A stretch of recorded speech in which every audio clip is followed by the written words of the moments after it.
What's up, guys? You're watching Appalachian Chickens. My name is Silas. Today we're going to be talking about not building a crap hole chicken cage because it doesn't look good and your chickens are going to die. Okay, let's get into the video. Okay, on this cage I have back wheels on it. It's about a good 7.5 feet long and maybe 3 feet tall or 3.5 feet tall or something like that. But I have back wheels on it, and I have a little makeshift thing that's broke right now because the wood rotted out. But it hooks up to my four-wheeler, and I can pull it around when it's fixed. And I just move it wherever I want it, and that makes it a lot easier. You don't have to do this, but this is what I did. But honestly, I would put tires on your chicken cage. That way you can move it, because if it stays in the same spot, you're gonna get this type of thing. This is my garden area, but you're gonna get this type of thing where there's no grass, it's just dirt. There's nothing for them to eat. So I like to move mine around. As you can see, it gets bare. That's where they've been, that's where they've been. The little cage has been up there, back there behind it.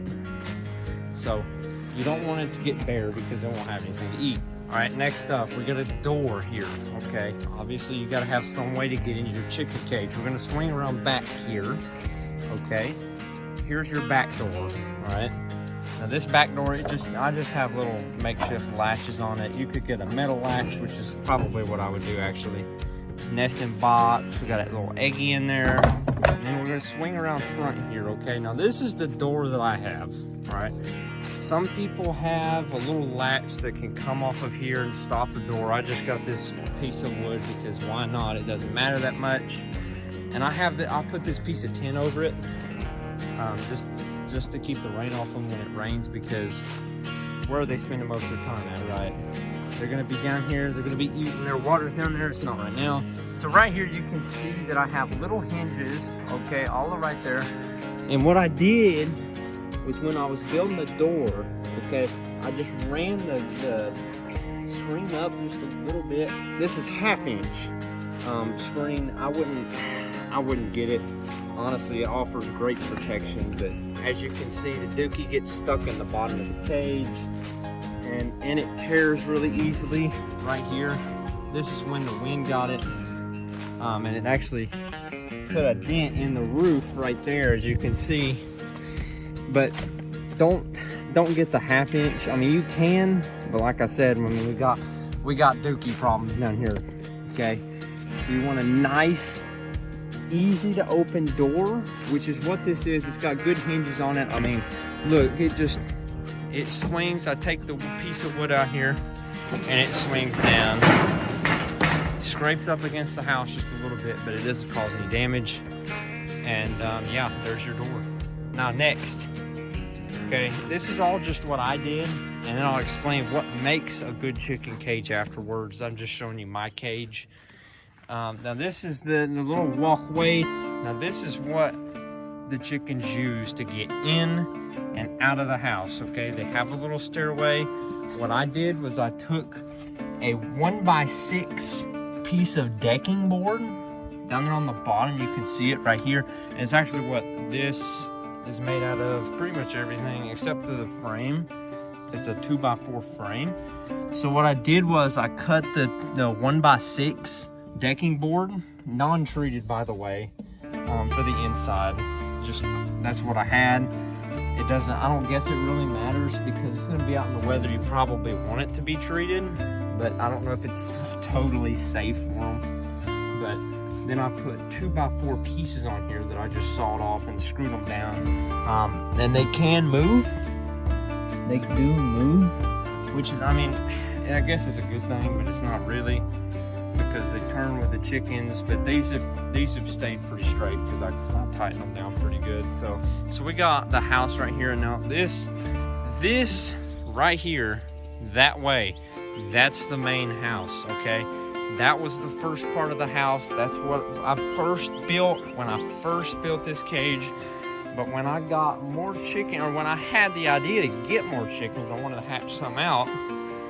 which I'll actually talk about here in a second. When I wanted to hatch more out, I put an extension on here, just screwed it into this 2x4, just put it right there.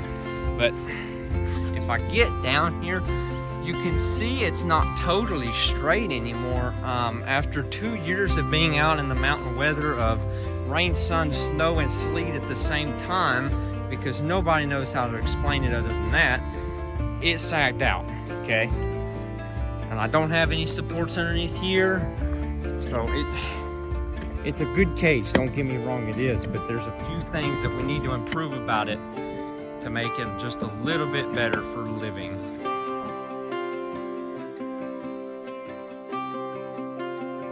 That leads me to another thing. Okay. Again, you can build your chicken cage however you want to. I am in no means telling you, oh, don't do this, don't do this. I'm telling you from experience, don't do this thing right here, okay? You don't want to end up with something trashy, okay, like this is. This cage had a rooster the size of a turkey, okay?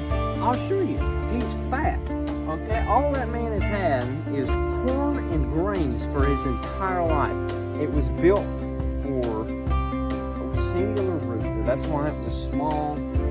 But that doesn't explain the lack of good screws, structural integrity. It's terrible, okay? But one thing you need to have in your chicken house, no matter what, is a roost. You can see it right there, that stick. I just use a stick because they grip it good, and it's a good size for them to get their little hands around, their little fingers. And the hens too, and it's a good size for the roosters too. Oh, and next thing, okay, the next thing we're gonna take a look at here is how do I have the food tank set up, right?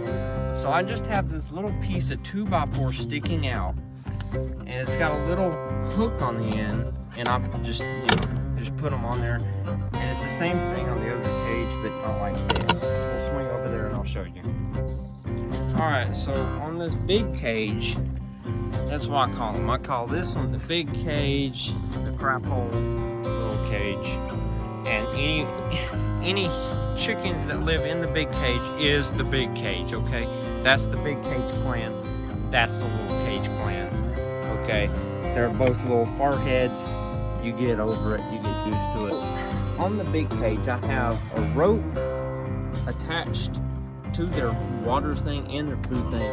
Their water thing is out here right now because it's about 80 degrees out here today. It's a beautiful day, don't get me wrong, but it's a little on the warmer side here. What makes a good chicken cage? Okay. As I've done here, okay, you want 4-way screen wall or a wooden wall, preferably, whatever you want to do. Now here, what do I mean by 4 wall? I mean both the sides, 2, the top 3, and the bottom 4. You want to have all of this protected, the top mostly, because hawks will stand up, get your little chickies, you don't want that to happen. And the bottom, because stuff will dig in and they'll get your little chickies that way. You don't want them to get ate or 4-way wall. You want to make it comfortable for your little chickies, okay? And the rabbit's coming down here right now. I'm gonna pan over there. This is the little rabbit, and that's the little rabbit. He comes down here, hangs out. He's not scared of me a bit. You'll be able to see him off the side of the camera because he's gonna make me millions of dollars because he's cute. You want to make it comfortable for your chickens, okay? Now, preferably, I would have liked to use chicken wire, no bigger than I think there's an inch gap in between where the wire is and the little hole in the center. But if you don't want to use it on all 4 walls, use it on the bottom. That way their little poops can go off the bottom and they don't get stuck and you have to clean them out. Because now the next thing is choosing the right screen. when you build your cage, the only thing that I would use, the only two things that I would use on a 4-way wall would be either wood. You could do a wood top, definitely not a wood bottom, okay? Because you want the poop to go out the bottom. You don't want to have to deal with it, right? So you want it to fall out the bottom, but you could do it on the top. Like I said, it's up to you. On the 4-way wall, which I explained earlier, the only two types of string that I would use, absolute smallest, 1/2 inch. That's what this is. I wouldn't use it on the bottom, like I said. Just do chicken wire on the bottom. That way the dookie can go out the bottom. And you don't have to worry about it, okay? But the absolute biggest other thing that I would use would be chicken wire. Chicken wire, if you go anything bigger than chicken wire, snakes, rats are going to be able to get in your food. All the problems you don't want to deal with are going to be caused if you don't make the right decisions when building your chicken cage. Cost can be a problem right now. Well, I hope that I was informative as I could possibly be. If there's more questions you have, post them in the comment section. I try to do the best I can, but with this new YouTube channel, I've never done outside videos before. It's always been gaming videos. But this is what I wanted to do. Here I am doing it. Like I said, if you have any questions, post them in the comment section down below. I'll answer you. I promise you I will. And if I don't, all I'm saying in this video is to make a plan, have a little plan drawn up. Whatever you need to do, if you want to just get a bunch of pictures offline of chicken cages, do it, okay? Do whatever you want to do, because at the end of the day, you're going to have to look at it. Your chicken's going to have to live in it. You're going to have to go up to it every day. If it's ugly, you're not going to like it, okay? Just make good decisions, and I promise you, you'll love your chicken cage. I'm Silas, Appalachian Chickens, signing out. Life's busy, is it not? I think with all the hustle and bustle and busyness of our everyday lives these days in particular, we tend to lose focus on who's actually in control and who we should rely on in our everyday lives. Now, what Psalms 46, chapter 46, verse 10 tells us is, "Be still and know that I am God."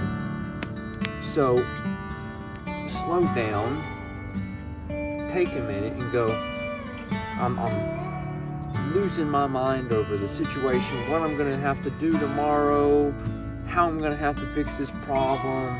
It's going to take me all day. I'm going to have to work very hard on it. Stop, be still, and know that I am God. Why else would he say that?